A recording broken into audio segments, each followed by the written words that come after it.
Is craving food that's bad for me normal? And what causes it? I would say it's common. Is it normal? No. If you don't have your health, what do you have? You are a functional medicine doctor. Join us as we blend modern and ancient wisdoms to be well now. Welcome to the Be Well Now podcast. I am Nick, the Curious Patient, joined by my co-host, Dr. Ron Dummar. And I'm a chiropractic physician, Chinese medicine doctor, and I do a lot of physical medicine. And also, we do a lot of internal medicine here at Community Health and Wellness, and we help people with all sorts of metabolic conditions and diseases. And today we're going to talk about cravings and how we can beat those cravings, or let's say move through and overcome them. I had a friend who listened to our last podcast about Ozempic, the dangers of Ozempic, potentially semaglutide. We went into it, so I'm going to put a link to that video in this description of this podcast. But the feedback we got was do more podcasts about this, right? He's struggling with maybe some diabetes and he's blood got sugar regulation. Blood sugar regulation. Yeah. He's got a glucose monitor in his arm. Perfect. He's very interested in this stuff. And he said there's a lot of people out there in the real world that aren't super into health stuff like this podcast tends to talk about that could really benefit from this. And he listened to the last podcast. He's like, Dr. Dummar is the GOAT.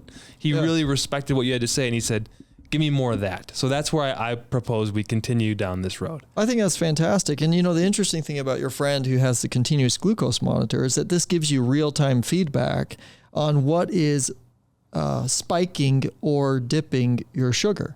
So you can see the ebb and flow of your blood sugar real time as it feeds back to you through this continuous glucose monitor. And what's really cool about that is that sometimes patients think, oh, well, of course, we've got all these high glycemic foods, glycemic foods, GLYC. We'll talk about that with glycolation and a variety of different things coming up in the podcast. But you have all these high glycemic foods, and you would think those are the foods that are going to spike my blood sugar. But sometimes what we're finding is that patients actually consume foods that are intentionally labeled as sugar-free. And those are also spiking their blood sugar. That's wild. And a glucose monitor will tell you that. The glucose monitor lets them know. The Glucose Goddess, this kind of social media phenomenon, she's written a couple of books now. But anyway, she had a short on YouTube that I saw recently where she said, all of these spikes in your blood glucose level are aging you. Oh, exactly right. So it's like, why would I care if my blood sugar spikes? Because that is literally aging you. That goes in one direction, right? Yeah, maybe that's oversimplified, but that's why you should care. Yeah, it's like there's a process called glycolation or glycolysis, right? And it's essentially this sugar production, sugar consumption, okay? And so sugar, if you think of what do we do with sugar, we actually burn it. Our body is literally a consuming metabolic factory. And when we look at glycolation, we look at this process of glycolysis, essentially like warming up, taking the muscle, which is where all of your sugar is utilized, a significant portion of it, but it takes that meat, if you imagine like chicken or turkey or even a steak, and it's like pink color. And then as you start to warm it up and create heat or inflammation, as you warm it up, it browns. And that's the same type of process that sugar can implement. Over inflammation can begin to implement in the body, is that the tendons and ligaments dry up. They become a little darker. Like when we worked on cadavers in school, one thing that we noticed was that when you look at it, if you cut your arm and you look at the tendon or ligament in your arm, it's white. It's a very pure, clear white. But with aging, as people age, that ligament and tendon becomes darker and darker and darker. And this is like a process that is occurring, almost literally inflaming or cooking them till they get to this point where they're overinflamed. Yeah, she compared it to cooking the turkey. Yes. And your body's browning on the inside, and the glucose spikes are accelerating that. Exactly. So anyway, the image worked for me in terms of, that's a pretty cool. Yeah, pretty cool image. And I'm glad you kind of explained it in the same way. So we want to talk about what causes cravings, and the overarching topic here is blood sugar. Mm-hmm. Yes. So cravings as well. It's like, where do these cravings come from? When we have these spikes in blood sugar, it, for a lot of people actually feels pretty good. right? It's like consume something, you get this little burst of energy, and then it's this drop that we experience where we have a pretty significant drop. And when we feel that drop on the back end, all of a sudden our body's like, hey, we need that again. We need more of that. And so it's a signal that's being sent almost neurologically to our body saying, hey, give me more of that. That was helpful. And so that's why keeping our spikes and dips contained to more ebbs and flows is so important, is because we're going to actually experience less cravings. And what is a craving? Spikes cause the cravings. That's right. Because the spikes then what goes up has to go down, but it doesn't just go back to what it was. It plummets. It plummets. Yeah. And it's the intensity sometimes of the spike as well that creates the depth of the drop, right? So if the spike is super high and super sharp, then the likelihood is the rebound, the drop of that is going to be super deep and super hard. So you're about to say what causes cravings, or maybe more about cravings. Could we just talk about some foods that we know across the board really spike people's glucose? Some don't experience glucose spikes from certain foods. Like sometimes you don't get a spike from, a certain food if it's eaten in a certain order. I've heard you say that before. Yeah. A certain person might not react. Mm-hmm. Their blood sugar may not spike from coffee, but others do. So you only know if you're wearing a glucose monitor. But what are the notorious bad actors where most people are going to suffer if their blood sugar? Well, the most common things that we know almost guaranteed is processed. The more processed the food, the more likely it is to spike the glucose, okay, to spike sugar in your blood. And so you think about flavorings and dyes and additives. And my number one suggestion on my recommendation to patients when we're looking at, I call it building your blood sugar muscle. I look at it as, no, it's a muscle that you actually work on and you develop, just like anything else. And so you need to build your blood sugar muscle. And my number one recommendation for that is, first of all, read all the labels. So if you're going to consume any food at all that has a package and a label, read the ingredients, and especially read the first, 5 to 10 ingredients. And by the way, if it's got more than 10 ingredients, major red flag, right? I really want to try that Prime drink that all the social media people are hawking online. It's in all the Walmarts. And I was like, it can't be that bad for you. Like I see athletes online drinking it. So I go to Walmart, it's there, and I looked at the label and I put it back. But I read the label. I was like, there's just a lot of things in here that don't sound like Dummar would approve. A lot of sugars, a lot of chemicals, a lot of additives and flavorings. And yeah, it's like, it is a really hot thing right now. And you know what's so interesting is marketing is so critical. And we've talked about this before in other avenues, but marketing is such a big deal. People market, the food industry markets to you in a very specific way. They market to my kids. My 6-year-old. We both have kids. Like that's what I wonder about. My 6-year-old comes home talking to me about Prime. Yeah, I'd never heard of it before, and my 6-year-old's telling me about how good Prime is and it's the coolest, latest thing. Yeah. And I'm like, what? Yep. So yeah, we have to, as a group of, as a community, we have to say, can we together encourage one another to become more aware, to step into a new space, into a higher realm or a higher, more elevated plane. And the way that we do that has to be through becoming free of craving. As long as I'm tied down by my craving, I'm not free. And there's people listening who might be in a good space one day and hear this and be like, yeah, I'm on that team. Because that's how I feel. Absolutely. And I didn't get a lot of good sleep last night, and I'm feeling really tired today, and I've been eating pretty well lately. Lots of cravings today. So I'm in that place where I'm like... So it's a chore even still. So so today I'm feeling like, yeah, it sounds really good, but like, help me out here. Yeah. So save me. I'm suffering, Like I want to be on your high level, but I'm craving the junk food today. So when you wake up, right, and you have a poor night's sleep and you wake up, it's like, what do I eat for dinner? Well, for breakfast, what do I eat for breakfast? You've just had this long fast. One of the biggest things with a fast is that it's the next food that you introduce into your stomach, your intestines, your gut that are so critical as far as how your body's going to perform the rest of the day. Like you're setting the stage for the entire rest of the day for yourself. So it's like, what is my meal going to be? Well, you want your meal to be some sort of, I would say, protein and veggie. Are we talking about like just a savory meal? Broadly speaking, in breakfast, for our audience, general, how to do the day right? Right. The importance of your first meal after breaking fast. Absolutely. After you break that fast, you're looking for like a savory meal.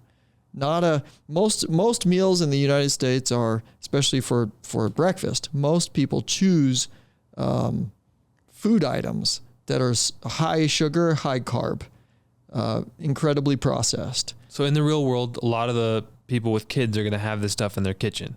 Easily, yeah. And it's because it's the easiest thing to go to. Totally. People are overworked. People are tired. I get it. And I have my kids 3 days a week, and I make sure they get like a really good breakfast. But I'm like, if I had them 7 days a week and I didn't feel like maybe I needed to like make up for, a divorce where I was like, I'm going to prove it to my kids and my ex and the world that I'm a good dad, that I'm like really putting in the work when I have them. I'm like, if I had them 7 days a week, would I really be making the eggs and the sausage and doing the veggies? Is like, I feel like I go way overboard. And so that's not me being a martyr. I just know what the real world's like, because they tell me they're over at their mom's house and they get cereal, right? It's like, this is what we're getting. They get cereal and Pop-Tarts and waffles, and I have no control over that. And it's sugar upon sugar upon sugar upon sugar. Not even calling their mom a bad person. No, it's just what it is. That's called the real world. I know that's out there. So with all those things as fact, what can a family out there do? And I imagine food order could help. Like if they're going to get the pancake, or they're going to get the bread, or they're going to get the cereal. So the first thing you want to do in that case is you want to say, okay, I need to consume some either vegetable or protein first. Like what's the first thing that I'm going to expose to my stomach and to my intestines? Like if you consume veggies first, or some sort of veggies, or even a vegetable drink or juice, like ideally though, you want to have that fiber in there. So you wouldn't even want to necessarily just do like a juice, like people do these juice cleanses or things like that. But it's actually not V8. Yeah, no, the package. But just looking at like, okay, how do I get veggies, whole veggies in, steamed veggies? You can, one thing that is really easy to do in the evening is not necessarily easy to do in the morning, is nobody wants to eat really raw veggies for the morning. And I agree, it should be something more moist, and probably more something like, I would say like onions and tomatoes or different things like that you're going to be introducing, because they tend to go better with those type of foods that are savory in the morning.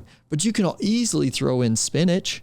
You can have some spinach. You can have chard. You can have a variety of different foods, vegetables that have that fiber, and consume those first. And maybe you consume that with, steak or eggs or ham or something like that.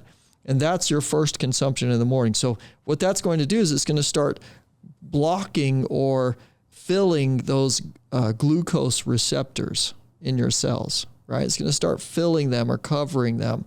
And then when you introduce it, let's say you do have a pancake as well, and you introduce the pancake after that at the end, then what's going to happen is there's not enough of those to have a significant spike. So it's not enough of the glucose receptors to create this big spike. And so what it's going to do is it's going to rise like this, and then it's going to plane off. But that doing it like that is actually going to give you far more energy throughout that day than if you had just woken up and said, okay, I'm going to have this pancake first, because that will spike your blood sugar really high really quickly. So veggie protein carbs. Veggie protein carbs. That's the ideal way if you can eat that. And so a recommendation for dinner, for instance, is very simple. I like to do this for my patients, is tell them, look, I understand you get home, usually both parents are working, right? And it's like nobody has time to really prepare a meal, and they want to order something or do, it's like, what do we do? Okay, what do we do? Let's make something quick. It's got to be as quick as possible. And oftentimes it's like a pasta or something, right? It's like, okay, I want to put a pasta together and do this. It's like, well, what you can do in the meantime is you can say, if you keep vegetables like broccoli or cauliflower or carrots, like just keep stuff in your fridge so you can get home, and before dinner, you always put out a little bit of dip and veggies. You could have cucumber, right, too. But it's like you have veggies and dip. So the kids come down, they're like, oh, I'm hungry. What's for dinner? Nah, nah. And then boom, they see the veggie tray sitting out there. What are they going to do? They're going to eat the veggies first. They're going to snack on it a little bit. even though they're like, oh, I'm hungry, and that might not be their choice for dinner, but they're going to eat that first because they're hungry and they know they can, and it's out there. Right? Yeah, Glucose Goddess talks, and she's got a massive following along. She talks about a veggie starter. Yes. Especially in a pinch where you know you're not going to get your perfect meal. But if you do the veggie starter first. Right, exactly. It's the best way to do it. What if it's just a bite of veggie and then a bite of meat and then a bite of carbs, like in that order? Is that less ideal? For sure, yeah. It's the order and the intensity. If you imagine how much carb, sometimes people will actually have all of them together at the same time, right? But yeah, if you can actually consume, let's say you fill up your plate, you're going through the potluck line, and you're like, okay, veggie, okay, carb, meat, you got their protein and everything. And then you sit down, it's like, what do you eat first? Well, the likelihood that you're going to go for that salad first is probably unlikely. But you should, or it would be great if you could, right? So that's what you should do or could do. But if, let's say, you didn't do that, well, then what could you do? Well, you could go for some of that protein first. So go for eating some of that protein, make yourself, you're like, oh, I feel a little more satisfied. Then you eat some of that salad, get the vegetable in there, and then go for your carb.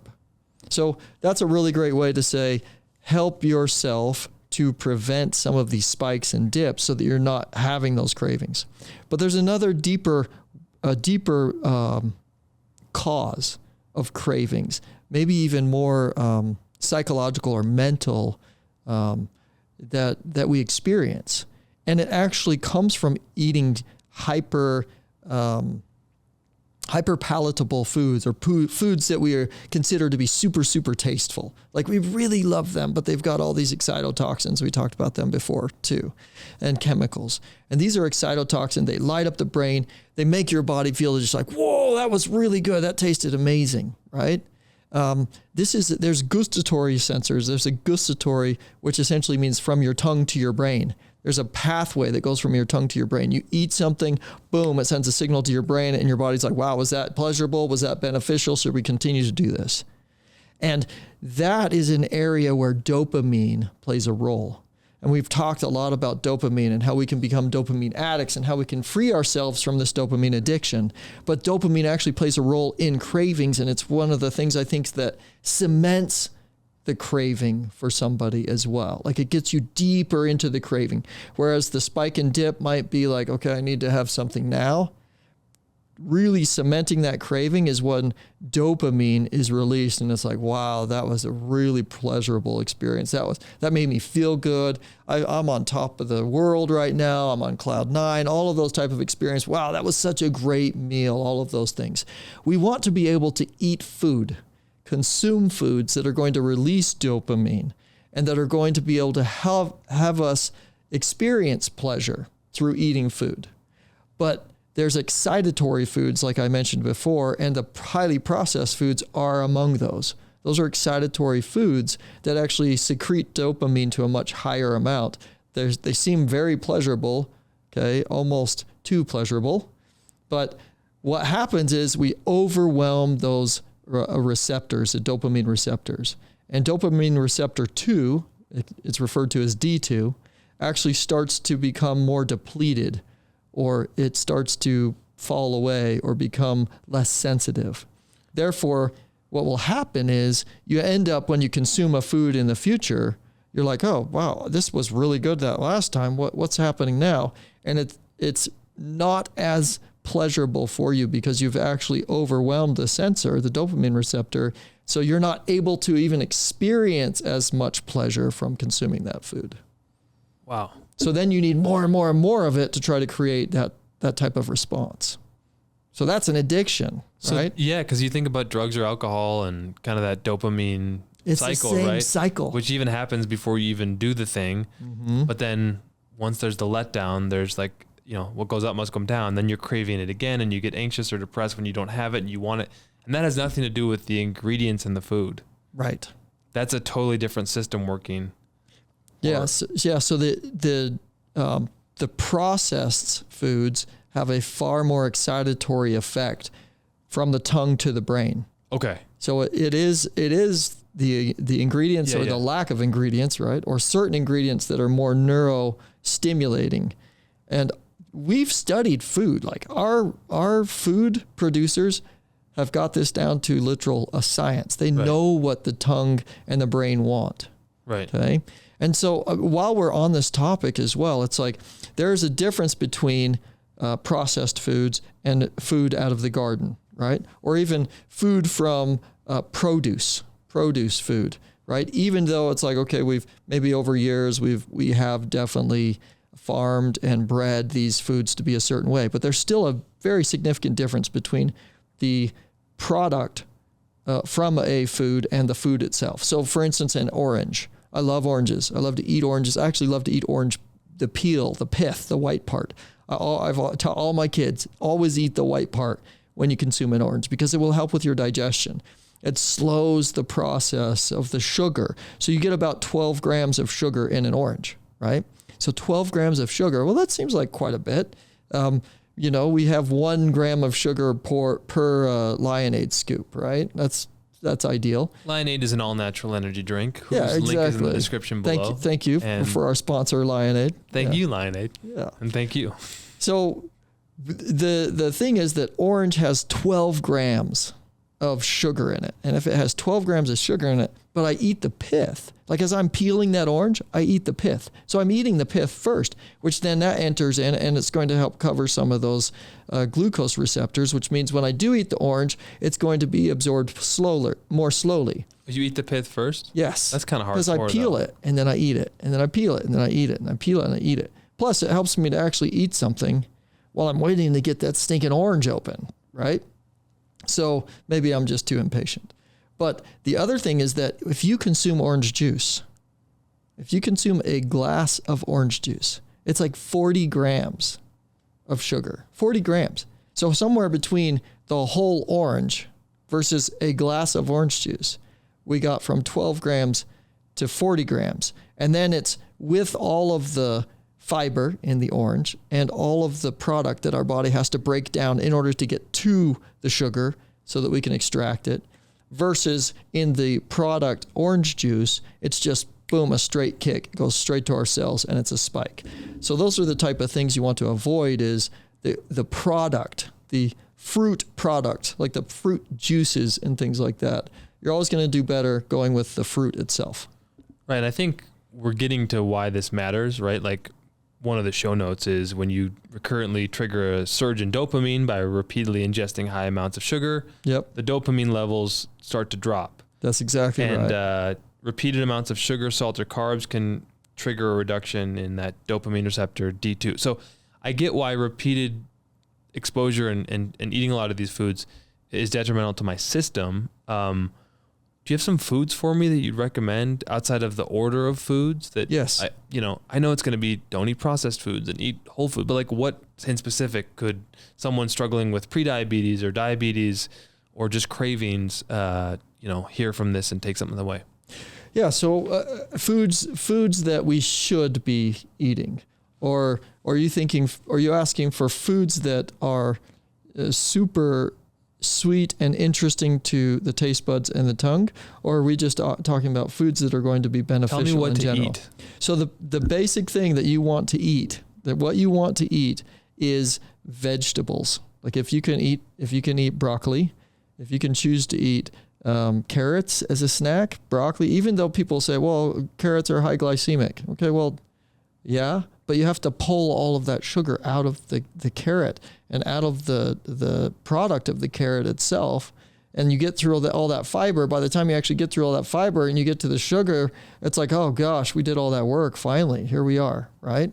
And so you're not going to have a spike by eating that food. It feels like the days of demonizing high glycemic vegetables like carrots. I feel like that was very 2010. I don't know. When everyone was juicing everything and doing the no sugar Whole 30 diet. And I feel like there've been so many waves of diets, and that's a dogmatic discussion that certain people are going to have. But yeah, when I hear you say, if you're eating the whole thing as opposed to the juice, yes, it's beneficial. That resonates with me. Well, and then eating things like,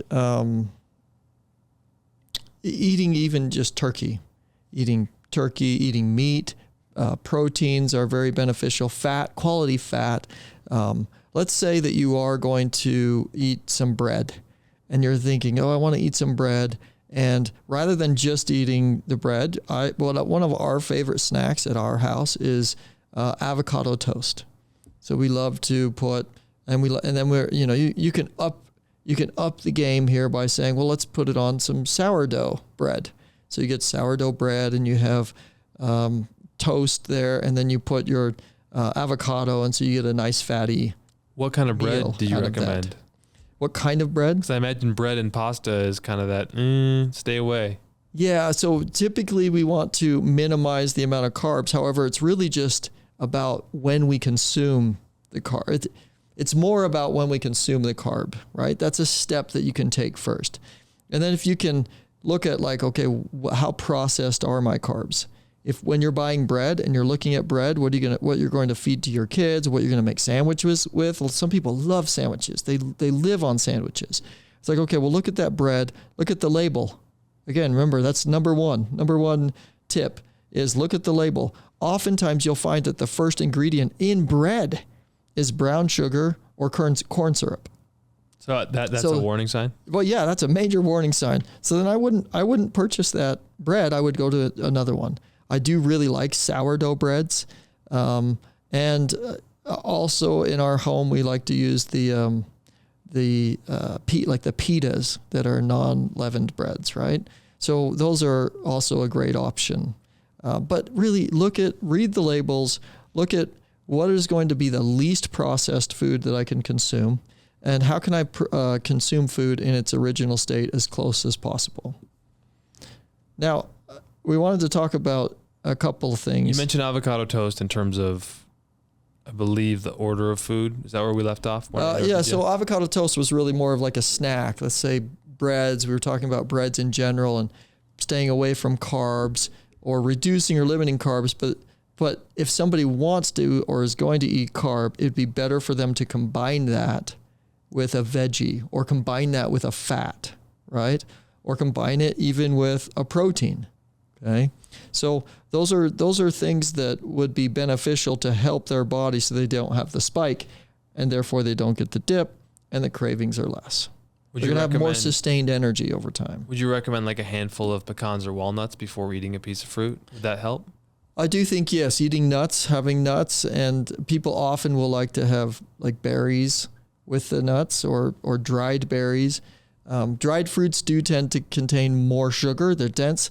People will just go straight for fruit as a snack. Right. And I imagine in our primal nature, like that, we didn't think, I have to eat the protein before. Like we're probably designed to be able to handle the fruit, but those fruits were different than the ones we have now. I'm just wondering if, even for the person out there, like my friend who likes to grab some grapes or a banana, if you can grab nuts before that, if you can grab, or if you can consume a veggie before that, right? Again, the order is the veggies, the protein, and then the carb.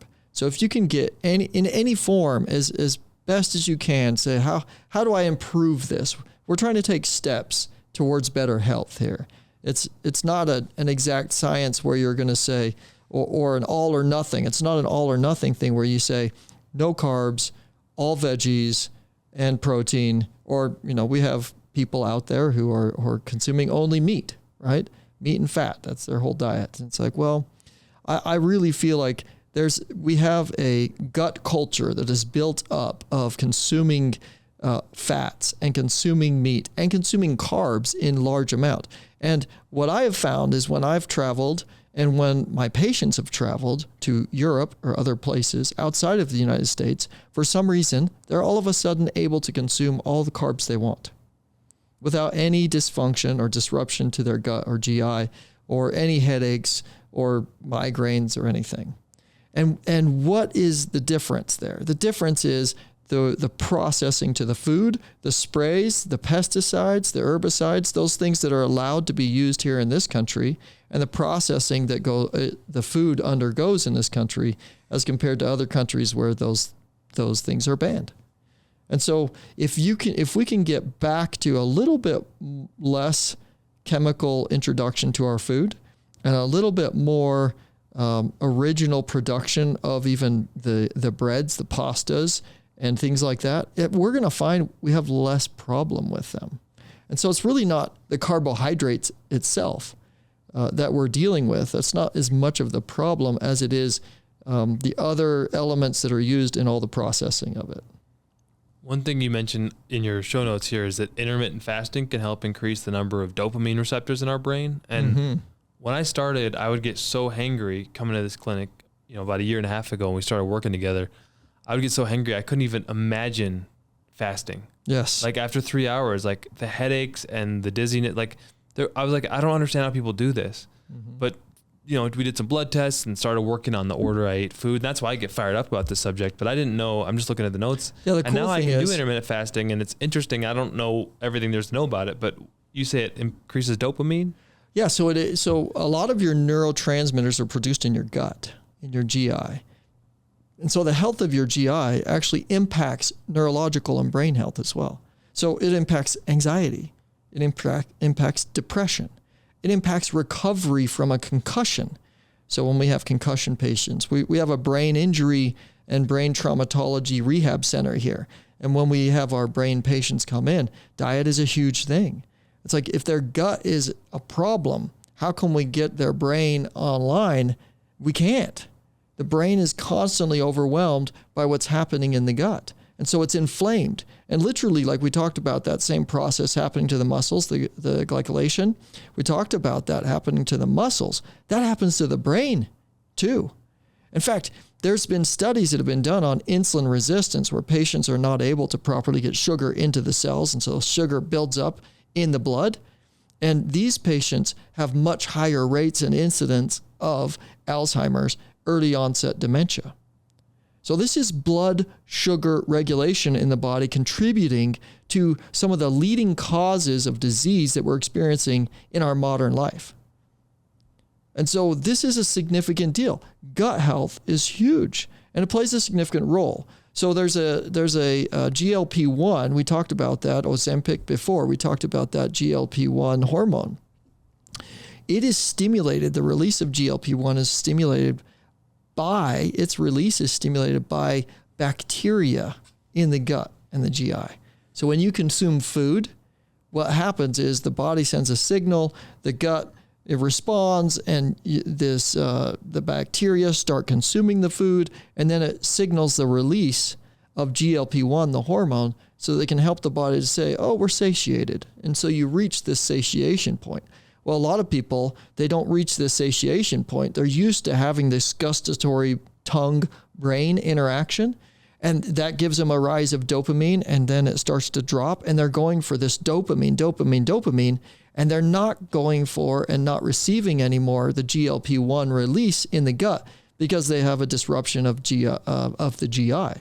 So this can be from... That sounds like something I've done before. It's like you just want that sugary something to end your meal, but it's more of a dopamine thing. Yeah. It's the tongue to brain, isn't it? Yes, there's a tongue to brain. That's the gustatory system, where it's the tongue to brain. It's a neurological thing. It has to do with dopamine. Okay. It has to do with dopamine. And so this is where we can actually become more food addicts. Not even just having cravings, but we get to the point where we're food addicts and we can't even imagine, like you were saying, I go 2 or 3 hours, I can't even imagine doing that. That's almost a food addict state of being. The brain is calling and sending signals in such a strong way to physiology that it's almost overwhelming to you. It's so overwhelming that you have to do something to just calm that system down because it's so revved up. It needs it right now. And so you have to go and please it, ameliorate it. So insulin resistance, we talked about that. GLP-1, the importance of balancing your gut flora.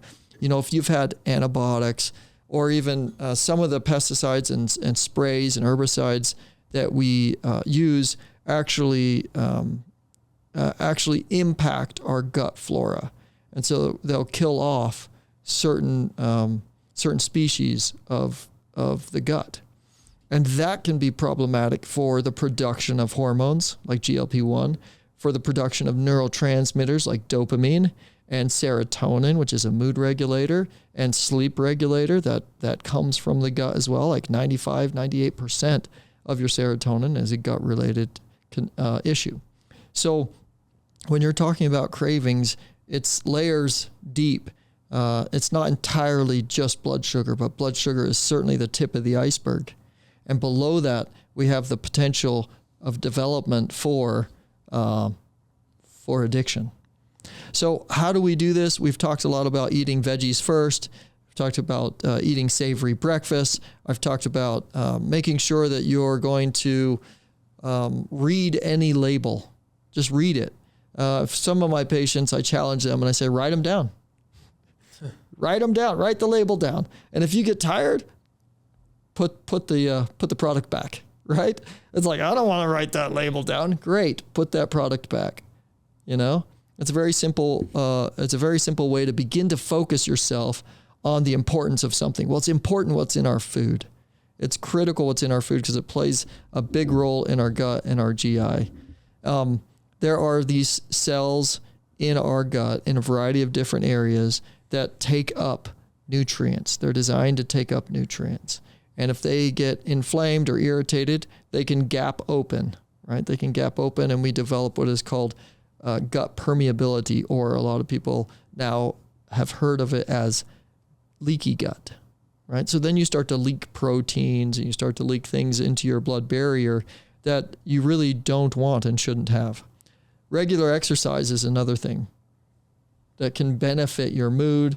You can get a release of dopamine. But it helps with exercise. cravings. I feel like if I have a hard workout, I crave eating a lot of food. Yeah, you do need to eat food. Those are natural signals that are sent to you. When you consume energy in your body, you should receive a signal that says, give me more energy. Like I need to consume more, right? And so that's a natural thing to have occur. What's not natural is to have an absolutely overwhelming craving that you actually have to fill right now, right? So to say, okay, I'm going to have a big steak, or I'm going to have an extra portion of this because my body's feeling like it wants it right now. That's not problematic. That's not abnormal. Okay. Stress management, I put Shinrin Yoku in here, forest bathing. We did an episode on forest bathing and ecotherapy and nature walks and a variety of things like that, and the impact that can have on our dopamine receptors, and the impact that can have on our stress and our serotonin. So it actually impacts being in nature. Being in nature can impact our gut flora. So the gut flora, the biotic species that actually begin to sprout and grow within our gut, are influenced by our surroundings. So we may have a pet, or we live on a farm, animals, different things like that. All of those things are going to influence our gut flora. And the appropriate balance, what we want is diversity in flora. There was a study that was done, and they found that the more diverse the flora, that the participants had, that the less GI issues that they had, and the less incidence of type 2 diabetes that they found. Whereas those individuals who had reduced flora or diversity of flora had, more often than not, they had nefarious pathogenic bacteria in their gut. So they would have essentially chronic infections. These individuals had chronic infections. They'd also often had a history or use of antibiotic therapy or antibiotic use. And these individuals had developed autoimmune-related disorders or type 2 diabetes at much higher rates. Can we end on some supplements for folks? Yes, let's do that. So supplements, some great supplements. I really like berberine's a really good one. I have berberine. I use herbals that have higher amounts of berberine in them. It's like a yellowy texture or substance. In Chinese medicine, we call them the 3 yellows. And so these are also antibiotic, antibacterial. And so we say antibiotic, the better term there is probably selective bacteria. So they selectively choose the bacteria that they want to clear and get rid of. And they actually promote the beneficial bacteria to harvest. Herbs like cinnamon. Cinnamon's been a really good one, recommended for a very long time in the literature for diabetes and also blood sugar regulation. Fenugreek is also good, and bitter melon. So those are the herbs that I would look at to use if I were you, and you're saying, okay, I want to try to begin to get a handle on my blood sugar and my cravings. Start introducing some of those foods or those herbs into your daily regimen. So use those herbs, but also make sure that you're using those herbs I would say ideally before your meal. I love the idea of, I'll have a tea, like an herbal tea. I'll make myself a tea before a meal. So the first thing that is being received after this gap of fasting before I consume a meal again is the herbal structure. Again, you have this construct when it's herbals, you've got all of this fiber and everything that's going to create a protection barrier so that you're not experiencing significant spikes and dips. And a final note that well-managed blood sugar can keep your skin more youthful and clear. Absolutely. So the more inflammation you have, the more likelihood you're going to look like a cooked old chicken. Not ideal for anybody. No. All right. Well, this is another episode of the Be Well Now podcast. Thank you, everyone, for listening. This. Got a little longer today, didn't it? If you enjoyed this, please subscribe to the channel. These are free. Yeah. We care about this stuff. I care enough about it to do a podcast with you and learn from you every time. And if folks want to learn more, they can go to Community Health and Wellness online. What is it? chwheber.com. Links in the bio. Yeah. Links in the description. Share, like, subscribe. And Thank be you. well now. Namaste. Namaste.